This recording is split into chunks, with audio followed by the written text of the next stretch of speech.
Nos últimos dias, um verdadeiro terremoto abalou o universo das celebridades brasileiras.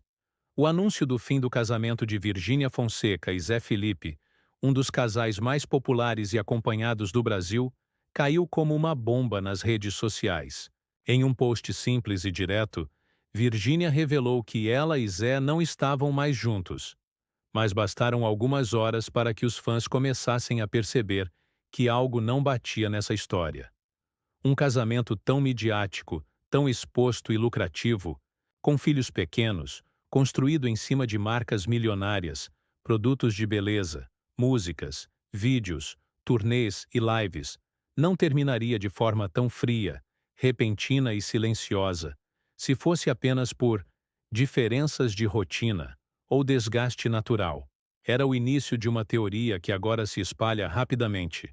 O fim do casamento não foi um rompimento por amor, mas sim uma jogada estratégica para proteger o patrimônio da família, diante de uma investigação séria que está prestes a explodir.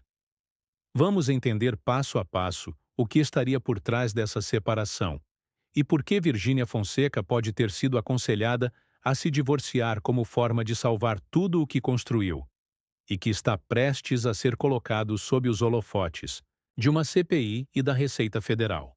Tudo começou quando Virgínia foi convocada para depor na CPI das influências digitais, em Brasília.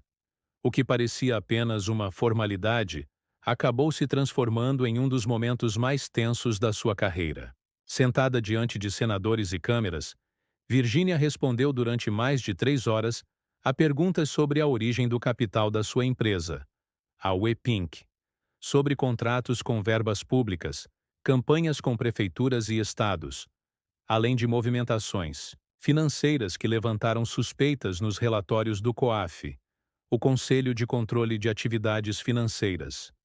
A empresária se manteve calma durante o depoimento, mas várias respostas deixaram os parlamentares visivelmente desconfortáveis. Um dos senadores chegou a dizer que os números da empresa dela não batiam com a movimentação fiscal declarada.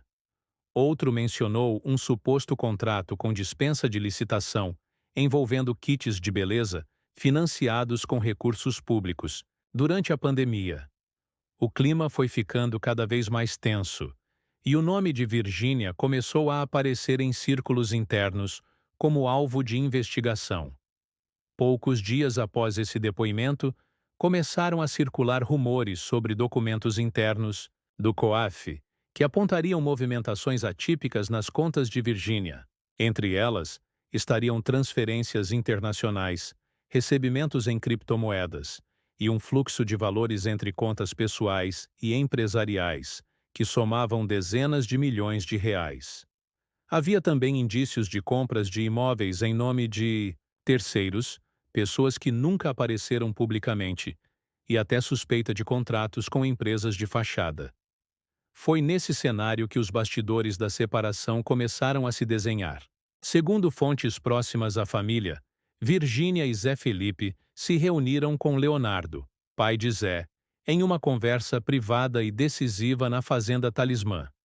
Leonardo, conhecido por ser um homem direto e estrategista, teria deixado claro: se continuar tudo no nome da Virgínia, o bloqueio vai ser inevitável. Temos que agir agora.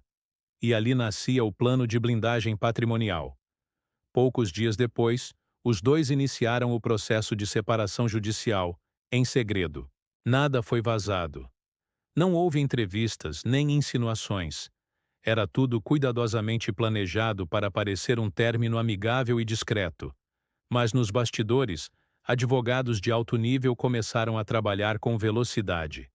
Escrituras foram transferidas. Empresas tiveram alterações contratuais. Cartórios em Goiânia, São Paulo e Brasília registraram movimentações anormais. Virgínia começou a tirar seu nome de algumas estruturas empresariais, e Zé Felipe passou a figurar como novo proprietário ou sócio em muitos desses registros. Como os dois eram casados em regime de comunhão parcial de bens, tudo que foi adquirido durante o casamento poderia ser dividido amigavelmente, sem chamar atenção. Assim, Virgínia deixaria de ser proprietária direta de diversos bens: imóveis, veículos de luxo, investimentos, contas em nome de pessoa física, empresas. Tudo isso passaria para Zé Felipe, que, como não está sob investigação, não correria risco de sofrer bloqueio imediato de bens. Enquanto isso, as crianças, Maria Alice, Maria Flor e o caçula Zé Leonardo, simplesmente desapareceram das redes sociais. Fãs começaram a se perguntar onde estavam os vídeos, as fotos, os momentos em família. Nenhum story, nenhuma postagem nova. O silêncio era absoluto.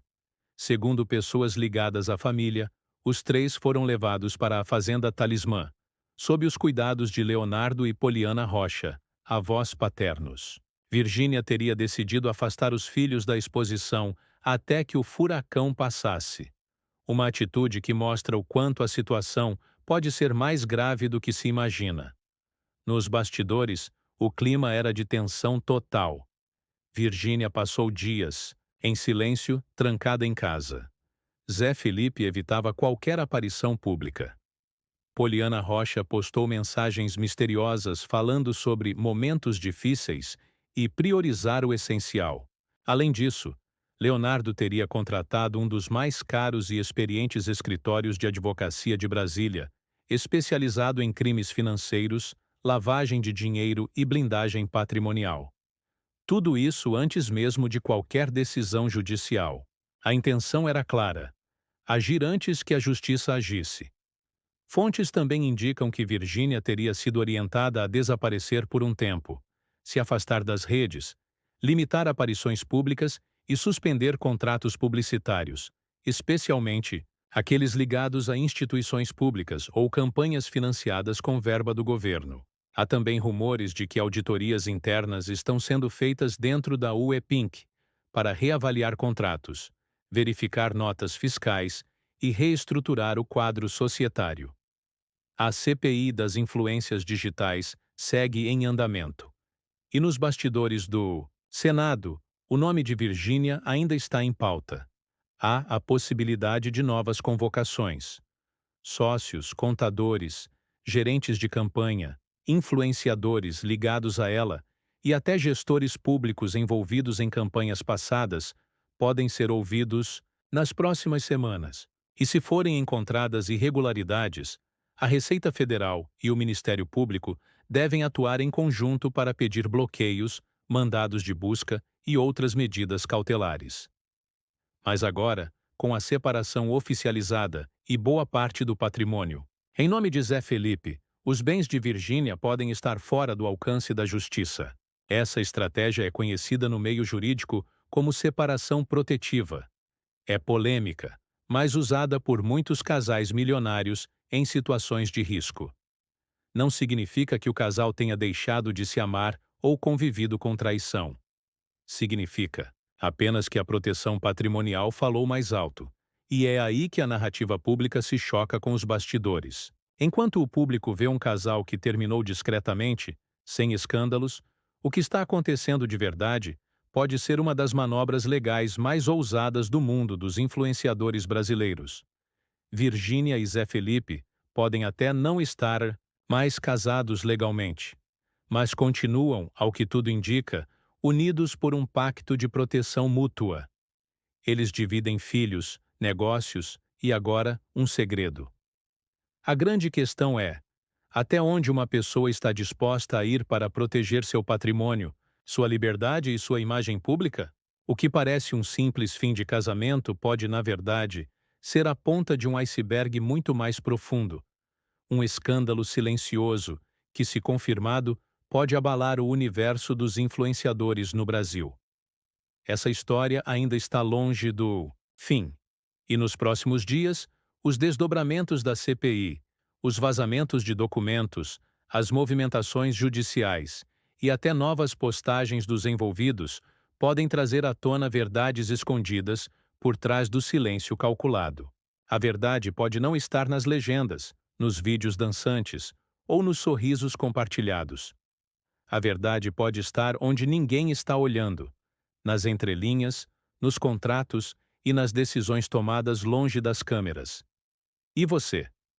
Ainda acredita que esse fim foi apenas uma questão de incompatibilidade? Ou será que estamos diante de uma das maiores manobras de proteção de patrimônio da história recente da internet brasileira?